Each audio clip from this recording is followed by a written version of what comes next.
Hare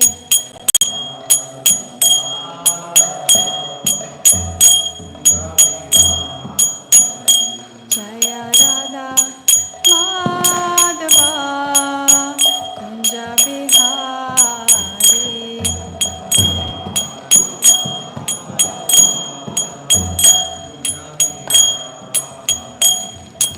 Gopi Jana Vallabha Girivaradhari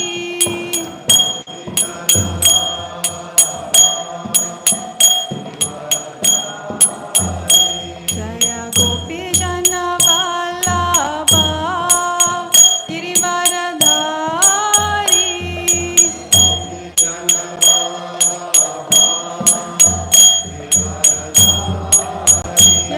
Yashodanandana Braja Jana Ranjana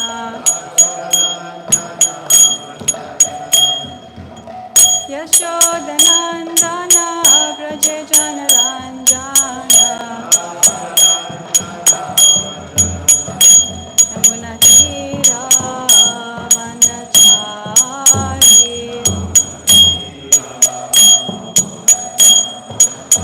Yamuna Tira Vandachari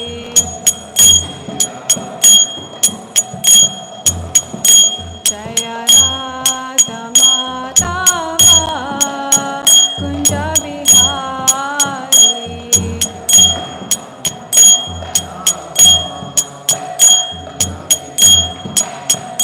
Jaya Shri Krishna Chaitanya Prabhu Nityananda Shri Advaita Gadadara Srivasadi Gaura Bhaktavrinda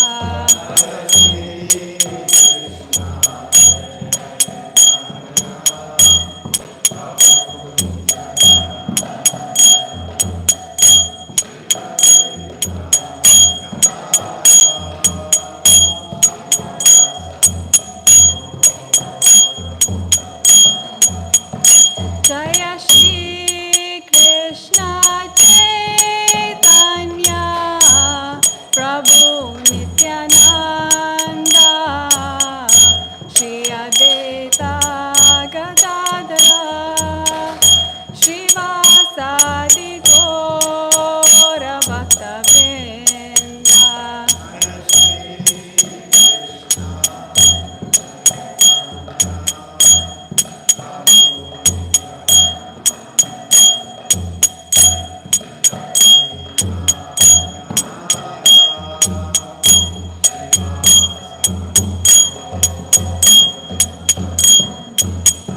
Jaya Shri Krishna Chaitanya Prabhu Nityananda Shri Advaita Gadadara Srivasadi Gaura Bhaktavrinda Jaya Shri Krishna Chaitanya Prabhu Nityananda Shri Advaita Gadadara Srivasadi Gaura Bhaktavrinda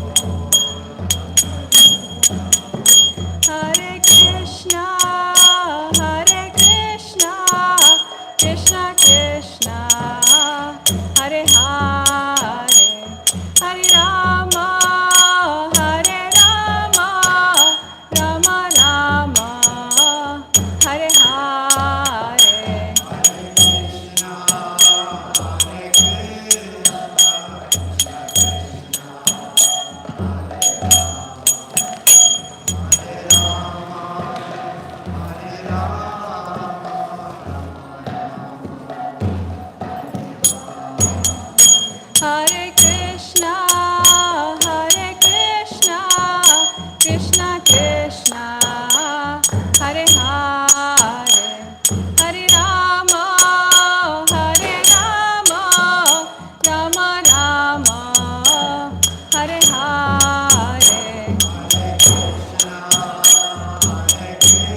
Hare Rama, Rama Rama, Hare Hare.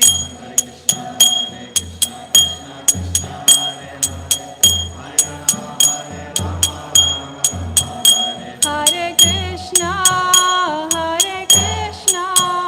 Krishna Krishna, Hare Hare, Hare Rama,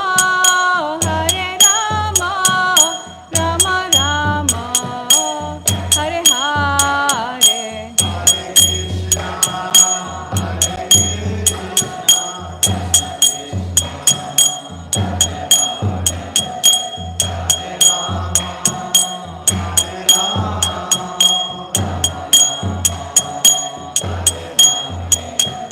Jaya Prabhupada, Prabhupada, Jaya Prabhupada.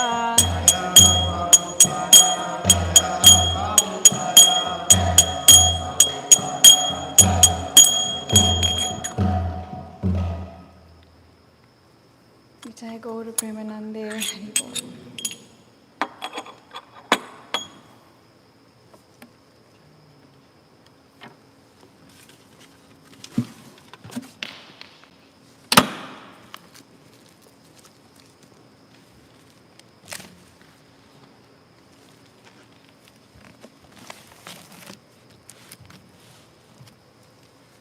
Om Namo Bhagavate Vasudevaya. Om Namo Bhagavate Vasudevaya. Om Namo Bhagavate Vasudevaya. Om Namo Bhagavate Vasudevaya. Om Namo Bhagavate Vasudevaya. Narayanam Namaskritya Narayanam Namaskrityam Naram Chaiva Narottamam Naram Chaiva Narottamam Devim Saraswatim Vyasam Devim Saraswatim Vyasam Tato Jayam Utirayet Tato Jayam Udirayet Nasta Prayeshu Abhadreshu Nashtaprayeshu Bhadreshu Nityam Bhagavata Sevaya Nityam Bhagavata Sevaya Bhagavati Uttama Sloke Bhagavati Uttama Shloke Bhaktir Bhavati Naistiki. Bhaktir Bhavati Naishtiki. So we're reading from Śrimad-Bhāgavatam, Canto 3, Chapter 32, entitled Entanglement in Fruitive Activities, Text 21. Tataste Shina Sukrita Tataste Kshina Sukrita Punarlokam Imam Sati Punarlokam Mimamsati Patanti Vivasha Devai Patanti Vivasha Devai Sadhyo Vibram Sitodaya Sadhyo Vibram Shitodaya Tataste Kshina Sukrita Punarlokam Imam Sati Patanti Vivasha Devai Vivasha Devai Sadhyo Vibram Sitodaya Sadhyo Vibram Shitodaya Tataste Kshina Sukrita Tataste Kshina Sukrita Punarlokam Imam Sati Punarlokam Mimamsati Patanti Vivasha Devai Patanti Vivasha Devai Sadhyo Vibram Sitodaya Sadhyo Vibram Shitodaya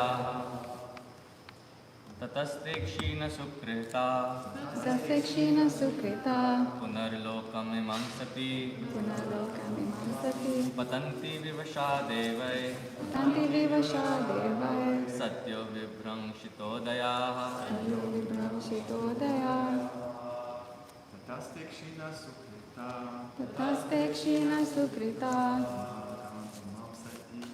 Punarlokam Imam Sati Tanti Vivasha Devai Patanti Vivasha Devai Sadhyo Vibram Sitodaya Tataste Kshina Sukrita Tataste Kshina Sukrita Mam Sati Punarlokam Imam Sati Tanti Vivasha Devai Patanti Vivasha Devai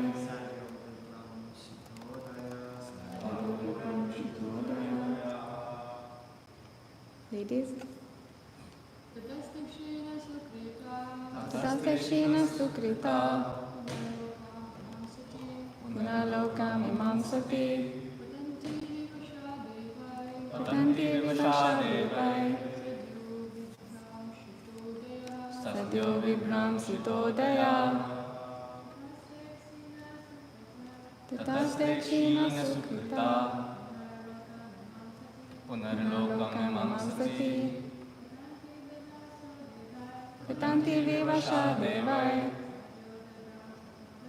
Satyo vibram shitodaya. Tata, then. Te, they. Kshina, exhausted. Sukrita, Sukrita. results of their pious activities. Results of their pious activities. Puna, Puna. again. Again. Lokam imam, Lokam imam. to this planet. To this planet. Sati, Sati. O virtuous mother. O virtuous mother. Patanti, Patanti. fall. Fall. Vivasha, Vivasha. helpless. Helpless. Devai, Devai. by higher arrangement. By higher arrangement. Sadhya, Satyaha. suddenly. Suddenly. Vibramsita, Vibramshita. caused to fall. Fall. Udaya, Udaya. their prosperity. Translation and purport by Srila Prabhupada. When the results of their pious activities are exhausted, they fall down by higher arrangement and again come back to this planet. Just as any person raised to a high position sometimes all of a sudden falls. Purport. It is sometimes found that a person elevated to a very high position in government service falls down all of a sudden, and no one can check him. Similarly, after finishing their period of enjoyment, foolish persons who are very much interested in being elevated to the position of president in higher planets also fall down to this planet. The distinction between the elevated position of a devotee and that of an ordinary person attracted to fruitive activities is that when a devotee is elevated to the spiritual kingdom, he never falls down, whereas an ordinary person falls, even if he is elevated to the highest planetary system, Brahmaloka. It is confirmed in Bhagavad Gita, Abrahma Bhuvana Loka, that even if one is elevated to a higher planet, he has to come down again. But Krishna confirms in Bhagavad Gita 8:16, Mam upetya tu konteya punar janma na vidyate. Anyone who attains my abode never comes back to this conditioned life of material existence. Om Agyana Timirandasya Gyananjana Shalakaya Chakshur Unmilitam Yena Tasmaya Shri Gurave Namaha Shri Chaitanya Manobhistam Stapitam Yena Bhutale Swayam Rupa Gadamayam Tadati Swakadantikam Vandeham Shri Guru Shri Yutapada Kamalam Shri Gurun Vaishnavamscha Shri Rupam Sagrajatam Sahagana Raghunatanvitam Tam Sajivam Sadvetam Savadutam Parijana Sahitam Krishna Chaitanya Devam Shri Radha Krishna Padan Sahagana Lalita Shri Vishakan Vitamscha He Krishna Karuna Sindhu Dinabandho Jagatpate Gopesha Gopika Kanta Radha Kanta Namostute Tapta Kanchana Gorange Radhe Vrindavaneshwari Prishabhanu Sute Devi Pranamami Hari Priya Panchatattvatmakam Krishnam Bhakta Rupa Swarupakam Bhaktavataram Bhaktakyam Namami Bhakta Shaktikam Divyad Vrindaranya Kalpadrumada Srimad Ratnagar Simhasanasto Srimad Radha Srila Govinda Devo Prastali Bi Sevyamano Smarami Vanchakalpa Tarubhyascha Kripa Sindhubhya Evacha Patitanam Pavanebhyo Vaishnavebhyo Namo Namaha Jai Shri Krishna Chaitanya Prabhu Nityananda Shri Advaita Gadadhara Shivasari Gaura Bhakta Vrinda Hare Krishna Krishna Krishna Hare Hare Hare Rama Rama Rama Hare Hare. So in context, we're hearing Lord Kapila's instructions to his mother Devahuti. And in this chapter, specifically, the topic is describing those who are too attached to material sense gratification. For the last few verses, this verse and the previous 5, it was just describing what happens to such a person who is engrossed in material sense gratification. And he said that they perform their duties with attachment to the fruitive results. And they're impelled by the mode of passion, full of anxieties, and have uncontrolled senses. And it is also said that these people, they're only attracted to hearing about mundane subject matter. They're not attracted to hearing about Krishna consciousness. And in the last verse and this verse, it says that they're allowed to go to the planet called Pitriloka, but then they come back to this planet. They can't stay in whatever high planet they achieve eternally, because the results of their pious credits will definitely run out at some point. So we can understand that endeavoring for any high position in this material world is ultimately useless, because it will never result in anything eternally. Even if we maintain some kind of position for the rest of this life, we have to die. And more often than not, whatever position we attain, we'll lose even before death. So we should only aspire and endeavor to go to the topmost planet of the spiritual world, Goloka Vrindavan. And even on this planet, materially, when we endeavor for anything, for position, it means we're endeavoring for superiority. We're endeavoring to be in control, to have name, fame, and authority. But they can only last a limited time. And we should also remember, because it's mentioned there about government service, we should also remember that even in our spiritual lives, that when there is the opportunity to take up some kind of position, if we view it materially, the way the materialists see their positions, to control, to demand, to force others to do something, then we're no better than the materialists in one sense. We have to remember that in our spiritual lives, any position we get is a position of being a servant leader. That's the point. If we're a leader in Krishna consciousness, it means we have to be the best example of a servant and lead by that example. So, Kadamba Kanana Maharaj used to tell a really interesting story. He says that the process of Krishna consciousness is meant to make us flexible. It's meant to make us adjust and adapt. And generally, when we're trying to control, when we're trying to have superiority over another, it's because we're trying to be hard like a rock. You know, we come into Krishna consciousness and we have hard hearts. And this process is meant to soften our heart and make us more gentle and adjustable.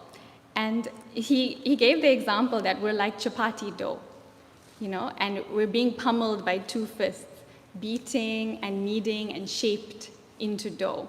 And that's what this process is doing. And he tells this very instructive story about when he first joined the temple in Vrindavan, and 1 week later, he became the restaurant manager, because that's how it was back in the day. So he had, of course, he didn't understand Bengali at that point, and there was a Bengali chapati cook. So he always had issues with this chapati cook. And then eventually, and Bengalis, they're always making politics. So the chapati cook tried to create some politics with him. Eventually, he got another cook who was a Srila Prabhupada disciple. And this chapati cook was good, very good at making chapatis. But one day, there was a group of 25 Indians who came to the restaurant, and they needed 4 chapatis each. So that means 100 chapatis.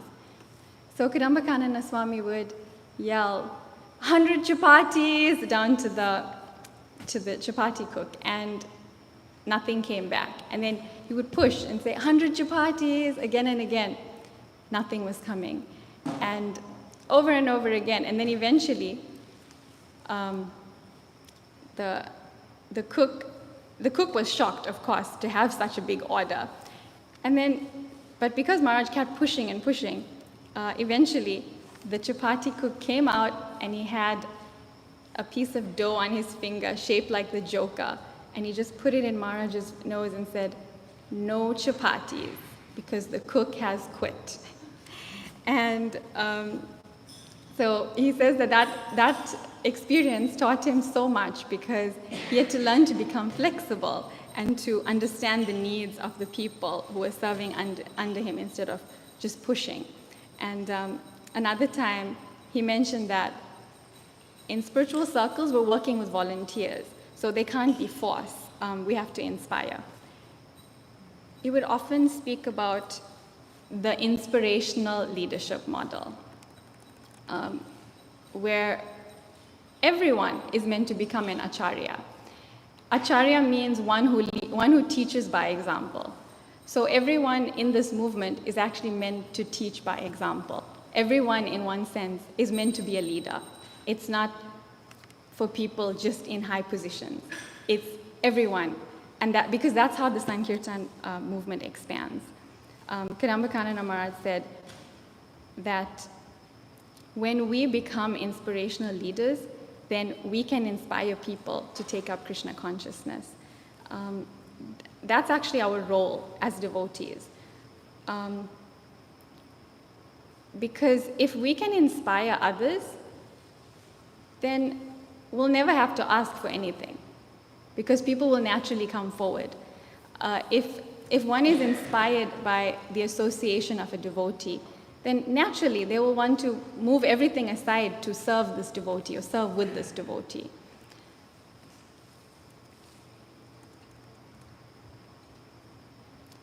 And in our scriptures, there's so many examples of Kshatriyas, true leaders, and how much responsibility they took for the happiness of the citizens. It is said that there was no drought or famine or even untimely death when there was a good leader in place. And if there was an untimely death, then the king took full responsibility. It was known that he did not do his duty properly if someone died before they were meant to. Of course, we can't replicate this in Kali Yuga, but the principle is there that leader means one who leads by example and one who really cares and protects those below, really invests in the needs and the progress and the welfare of those below. So our association should become that inspiring and nourishing to others, that they spontaneously want to come and serve and experience Krishna consciousness. That's the perfection of Vaishnava Sangha. If we try to do this kind of service for Krishna, if we try to lead for Krishna, then there's no fall down. There's no falling from the position, because it's selfless, it's detached. But if we try to lead to be in control, then there's the possibility of fall down, because that's what the materialists are doing. We may be doing the same thing in the spiritual circles, but the point is detachment. If we get puffed up by power, then Krishna will arrange for a fall down. But if we're detached, then we can actually satisfy everyone. When one is detached, they don't need to be in control. They don't need anyone to be the way they want them to be. That's what detachment is. It's to accept, I'm not in charge of who you are. I can accept you and I can engage you in service according to the way you need, and I can satisfy you. And that process of being detached, it's actually how we become humble servants of Krishna. So, and it's also very easy to have good relationships when we're detached, because we're not trying to impose our views on anyone else. And then when we have good relationships, it's easy to have good communities in Krishna consciousness and engage others in a very inspiring, cooperative way in service. So that's just a point about the government leadership and then spiritual government. But what this verse is basically saying is that material desires are the cause of all our suffering, because having material desires means we will always come back to this material world. And Swayam Bhagavan Keshav Maharaj says something really interesting about pursuing material desires. He breaks it down really nicely and makes it very easy to remember. But he said when we pursue our material desires, one of four things will happen. The first thing is either we pursue our material desires and we don't get it, and then we're frustrated. The second thing is we pursue our material desires, we get it, but it doesn't make us happy. So then we're frustrated again.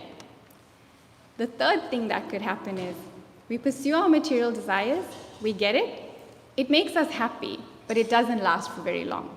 And then we're frustrated again. And then the fourth thing that could happen is we pursue our material desires, we get it, it makes us happy, but it brings with it so many inconveniences that we never thought of. And then we're frustrated again. So pursuing material desires will always lead to frustration. And we also have so many instructions about why material desires are contrary to our progress in spiritual life. Some people want to have it all. We want to have our material life, but we also want to have Krishna. But those two are completely incompatible. We can never have everything. Queen Kunti says, Janma Ishvarya Shruta Shribir, Edamana Mada Bhuman, Nai Varhatya Bidatum Vai, Tvam Akinchana Gocharam. My Lord, your Lordship can easily be approached, but only by those who are materially exhausted. One who is on the path of material progress, trying to improve himself with respectable parentage, great opulence, high education, and bodily beauty, cannot approach you with sincere feeling. This is Śrimad-Bhāgavatam 1.8.26. So Queen Kunti is saying that it's not going to be possible to approach Krishna sincerely while we have material desires in our heart. And if we can't approach Krishna sincerely, then how can we attain Krishna? If it's just lip service, or if it's just half-hearted attempt. So we know that having material desires is, I guess, normal in the material world, and they're in our heart. They're very deep within our heart, and we may not identify them sometimes, but they're there, and we know that they're there because we keep going back to it, because we haven't developed a higher taste yet. Why can't we give up sense gratification? It's because we don't have that higher taste yet. Kadamba Maharaj would say that everything moves by taste in this world. Everything moves by taste. Without taste, it is very difficult to do anything. Because how long can we practice Krishna consciousness out of duty? We can raise our eyebrows and keep our determination and say, I will chant, I will vow to follow the regulative principles, I will chant 16 rounds, I will do all my service. And we could be doing it with a lot of determination, but just out of duty. But without developing actual taste, actual interest in what we're doing from the heart, it's very difficult to maintain it forever. So we have to develop taste. And how do we develop taste? In Śrimad-Bhāgavatam it says, Shru Shru Sor Sadadanasya Vasudeva Kataruchi Shan Mahat Sevaya Vipra Punya Tirtani Sevanat. O twice-born sages, by serving those devotees who are completely freed from all vice, great service is done. By such service, one gains affinity for hearing the messages of Vasudeva. So when we serve pure devotees, then that actually gives us the taste to hear about transcendental subject matters. And that's going to increase our taste and give us that higher taste. Until one day, that's all we desire. That's the only taste we have. And the next verse is, Shunvatam Swakata Krishna, Punya Shravana Kirtana, Hirdayanta Sto Hiyabadrani, Vidonoti Surat Satam. Sri Krishna, the personality of Godhead, who is the Paramatma, Supersoul, in everyone's heart, and the benefactor of the truthful devotee, cleanses desire for material enjoyment from the heart of the devotee who has developed the urge to hear his messages, which are in themselves virtuous when properly heard and chanted. So when we serve a pure devotee, then we get the taste to hear about Krishna. And when we start hearing about Krishna, then from within the heart, he cleanses the desire for material enjoyment because we have developed the urge to hear about his message. So he is doing the work, actually. We cannot overcome material desires without Krishna. We can't do it on our own. But if we endeavor to serve his servants, then he will do the work and he will clear our hearts from material desires. And then the next verse is, Nasta preyesu abhadreshu, nityam bhagavata sevaya, bhagavati uttama sloke bhaktir bhavati naistiki. By regular attendance in classes on the Bhagavatam, and by rendering of service to the pure devotee, all that is troublesome to the heart is almost completely destroyed, and loving service unto the personality of Godhead, who is praised with transcendental songs, is established as an irrevocable fact. So this is the process of how we can eventually cleanse our heart by hearing about Krishna and serving the pure devotees. And then everything, all our troubles will be destroyed. And the only thing left in our heart will be love for Krishna. And we're very fortunate that we have come in contact with the pure devotee. We have all met Srila Prabhupada through his books, either if we were fortunate in person, like Adikarcha Prabhu, but still we are, even the ones who didn't meet Srila Prabhupada in person, we've met him through his books and his lectures and all his instructions, his letters, and the potency is still there. It's the same potency. So we've come in contact with the pure devotee, and he's made it very, very easy for us to practice Krishna consciousness. We don't have to endeavor so hard like in the previous ages. The process is simple because Lord Chaitanya came to give us the holy name and give us the highest access to Krishna. The access to the highest part of the spiritual world, Goloka Vrindavan. So Srila Prabhupada came to spread that all over the world, and he's also given us so many pure devotees in the form of his disciples and grand disciples to inspire and encourage us, and for us to have the opportunity to serve these pure devotees and then clear our hearts. So we should take full advantage of this opportunity. We should not half-heartedly do anything, half-heartedly serve the pure devotee, but we're meant to give our whole life to the pure devotee. Ado Gur Vashraya. We have to take shelter of Guru. In Krishna consciousness, our only lifeline is the association of pure devotees. What can we do without them? Nothing.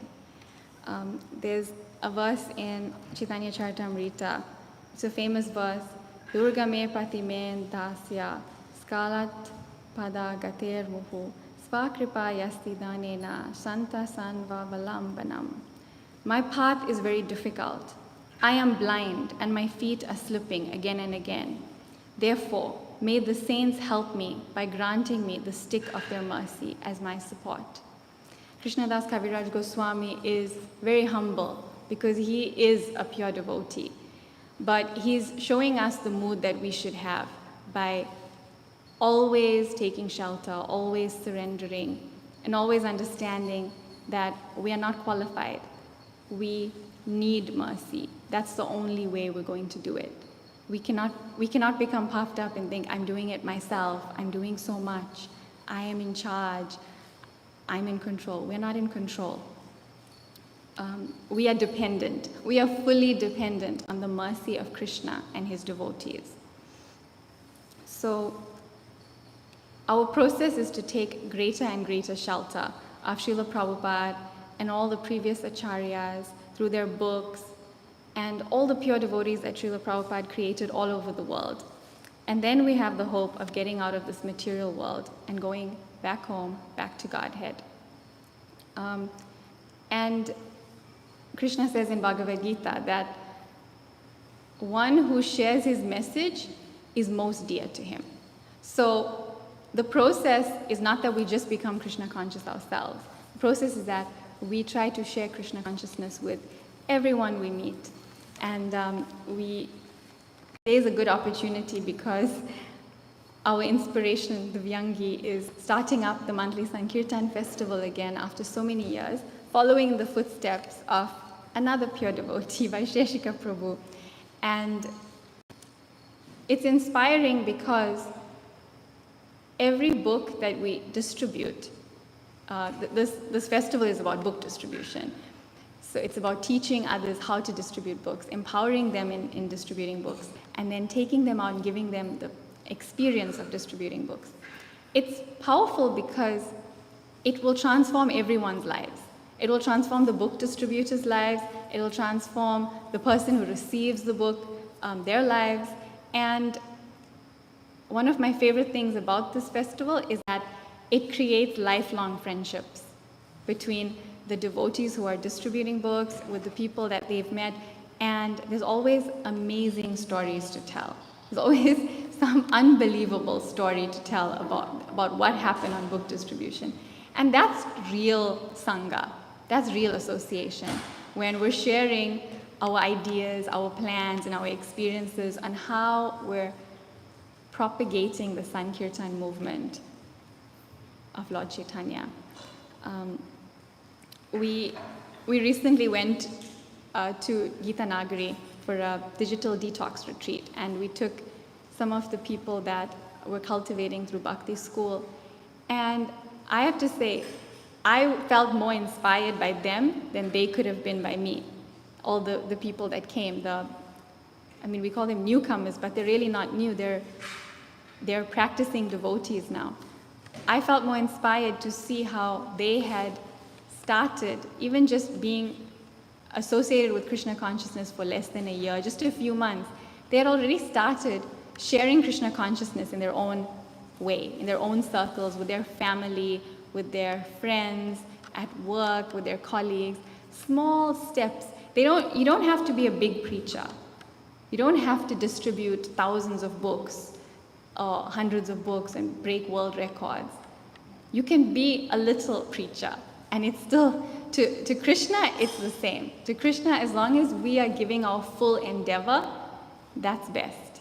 It's like the story in the Ramayana of Lord Ram and Hanuman, and I think it's a squirrel, but people say different things. But Hanuman can lift big boulders, and the squirrel can move tiny grains.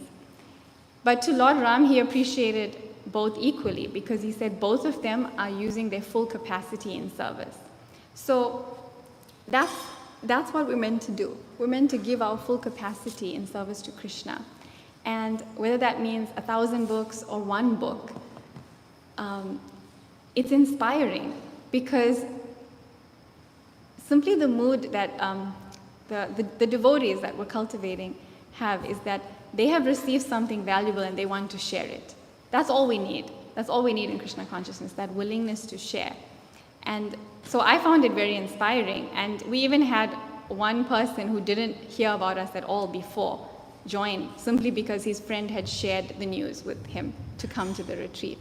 And then that individual was asking such brilliant questions. And then he's going to go and speak to people at work to answer their questions that they have asked him. So it's like, this is how community is built. This is the magic of the Sankirtan movement.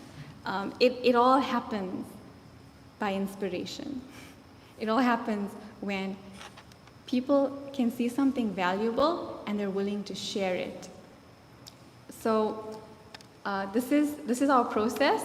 In New York City, it's very inspiring because there's so many opportunities to share Krishna consciousness. Ram Roy Prabhu and his Harinam team are one of the greatest inspirations in my life, just because of their determination and because of how they attract people to the holy names. They're attracting the whole of New York to the holy names, and they're purifying the atmosphere.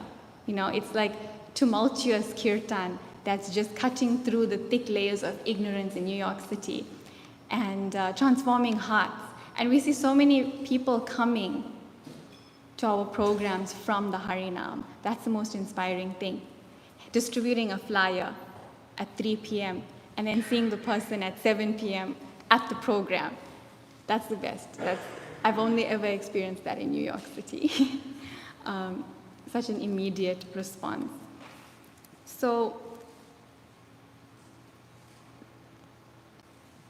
this is the way to accelerate our advancement in Krishna consciousness when we share it with others. It's, I think Vaisheshika Prabhu often says that it's like we have two things that we're doing. We're meant to chant Hare Krishna and teach others. And that process of sharing purifies us so much. And even Vaisheshika Prabhu often says this, and he's quoting Bhakti Siddhanta Saraswati Thakur, saying that even when you get rejected on book distribution, it gives you spiritual blood for your spiritual body. So even something seemingly negative like being rejected is actually positive because it is dissolving the false ego. It's giving energy to the spiritual body.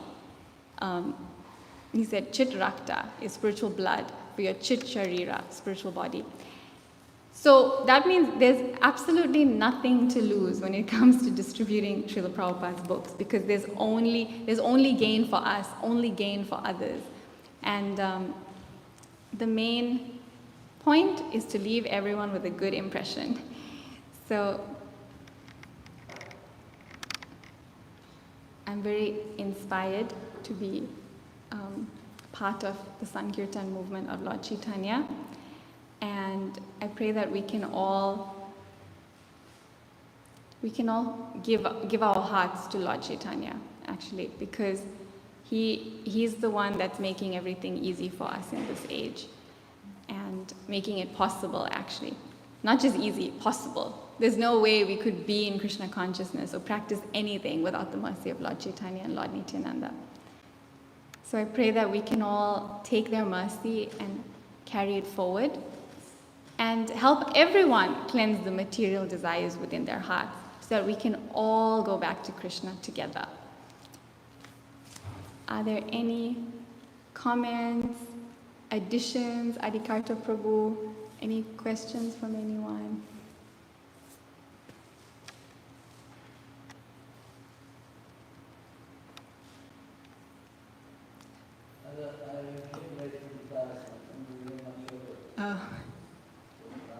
Oh, the acoustics.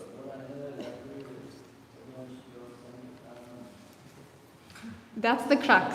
Everyone should go on Sankirtan. That's the main point.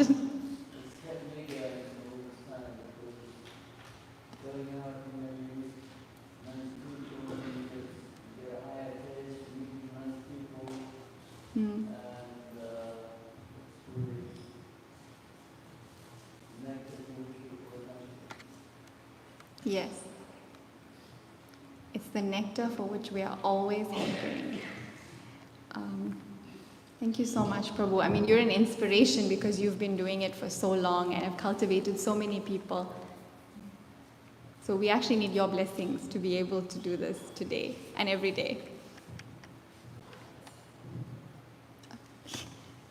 Hare Krishna. Thank you for reminding us. Yeah, I didn't know you were so proud of Sankirtan. Nice. I wanted to ask you in regards to one of the first points you made that we have to be like chapatis. We should be able to become soft and God should be able to work with us. So sometimes I'm wondering what is the way to do that, like by constant clashing with the devotees to be softened, or voluntarily we should decide, okay, I have to actually take a noble position and become servant. Well, I definitely hope it's not to constantly clash with the devotees. I think Kadamba Kanana Maharaj spoke about this so many times about being like a chapati, and how it's a process and he had to learn over time to soften himself. Through experience, he was such an expert manager for so long. And through little experiences here and there, he had the realization that he needs to adjust, he needs to adapt. And we actually take great inspiration from Bhaktitirtha Swami in this, because he was known as the ambassador of love. That's another thing. At Gita Nagari, I was so grateful to go to his samadhi, and to be there in person and to just pray, to get a drop of his mood, because he really cared.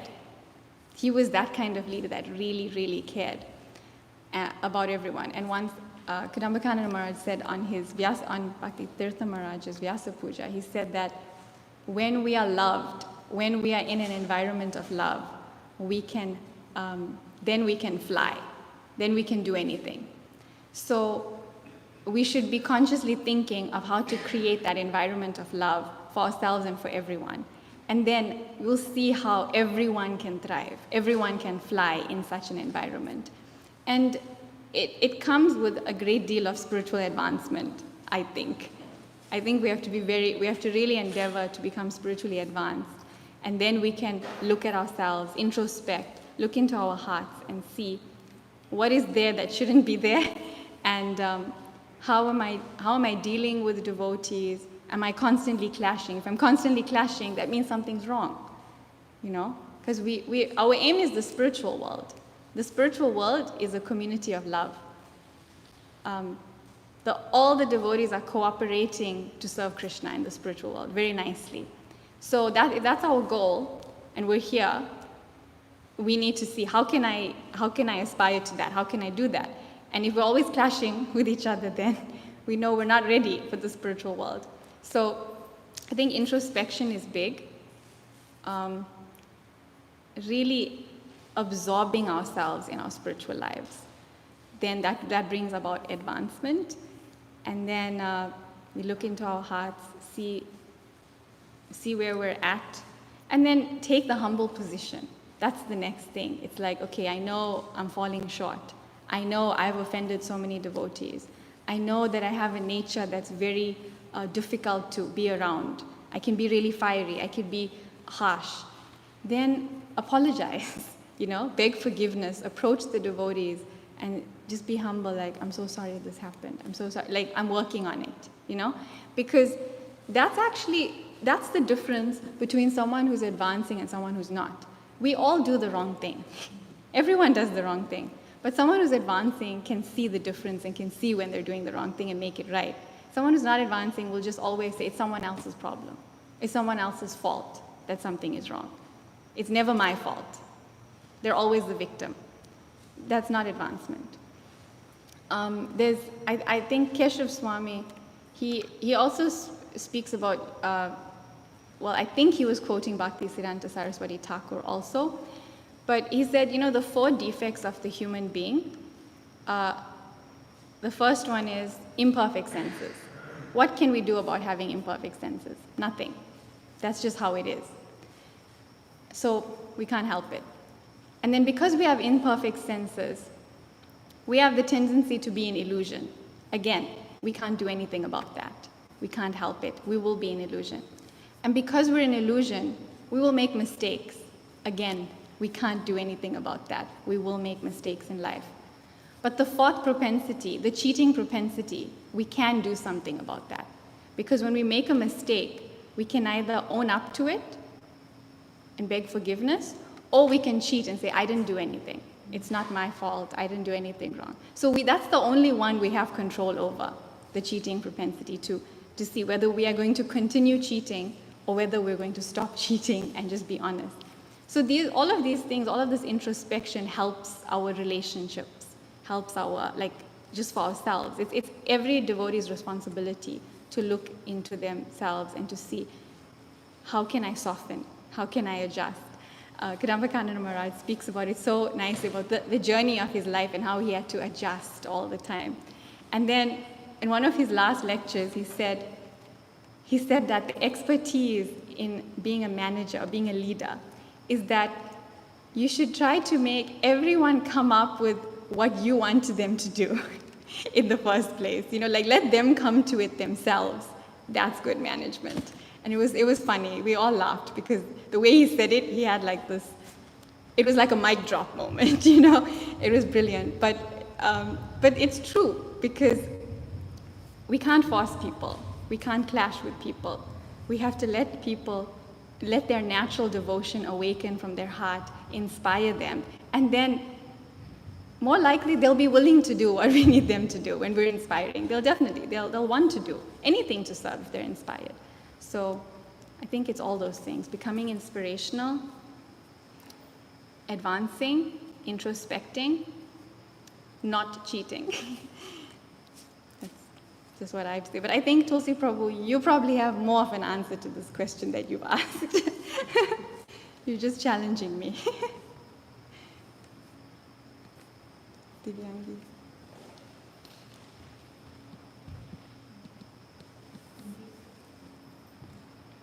Thank you so much. It was an inspiring class. So good. I really like how you went all the way from leadership all the way to Sankirtan. It was very artful to give class and such a. Yeah, I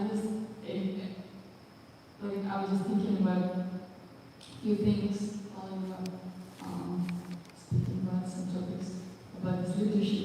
For example, from what we've seen, and just even from the scriptures, where we see that the best people to lead, some have never asked for it. They just qualified as the people, just ask them to please take more responsibility and do leadership. And very good example in my speech last time by Shashi Prabhu. He even says himself this phrase. He says, I was successfully avoiding leadership positions for many, many years. Yeah. All the way to go to the books on the streets for many, many years. Doing the bathroom, becoming Shade Guru, and becoming president, and gypsy, all these things. So, there's also a nice example in Chaitanya how I posted it maybe a week ago or something in our Hastings group, how by the mango tree, how the more advanced person becomes, the more knowledge you have that it actually compares to these ripe fruits, ripe mangoes, and what actually tree does, it just goes all the way to the ground. So it compares to the person who's actually advanced, who's really qualified to lead, and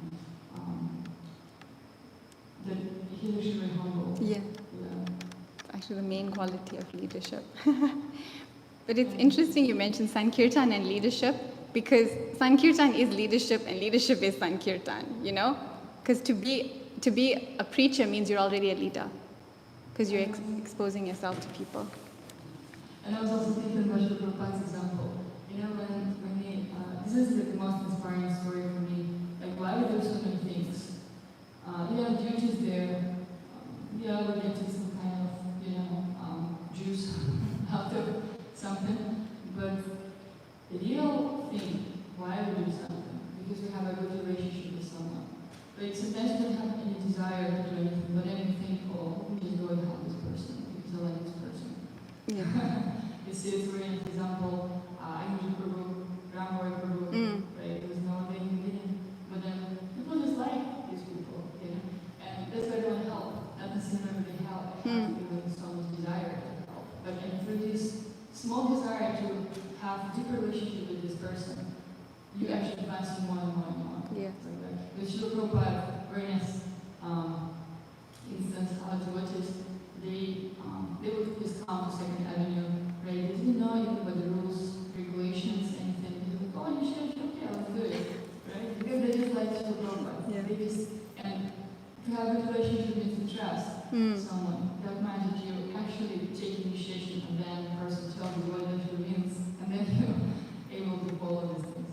So relationship is the key in devotional service.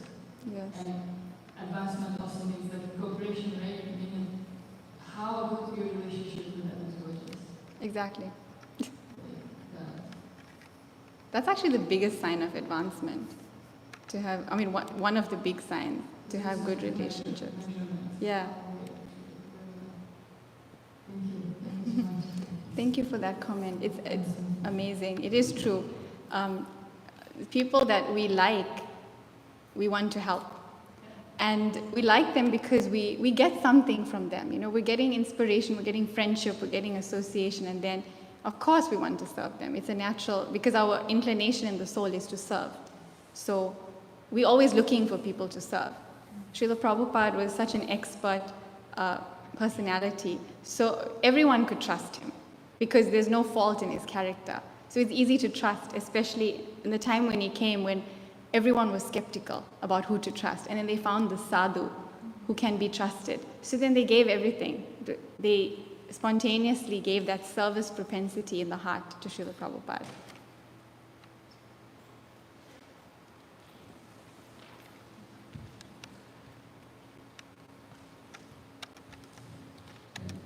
Just wanted to mention two things. One is Vashishta Purveya of what he's saying in his part.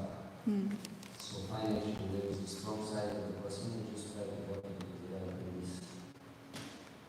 And also, I remember Ramakrishna one time he shared that he went to Bhakti Tirtha Swami asking what is the most important duty of a sannyasi. And Bhakti Tirtha Swami gave a very simple but very deep answer. He said, sannyasi should touch the heart of as many people as possible.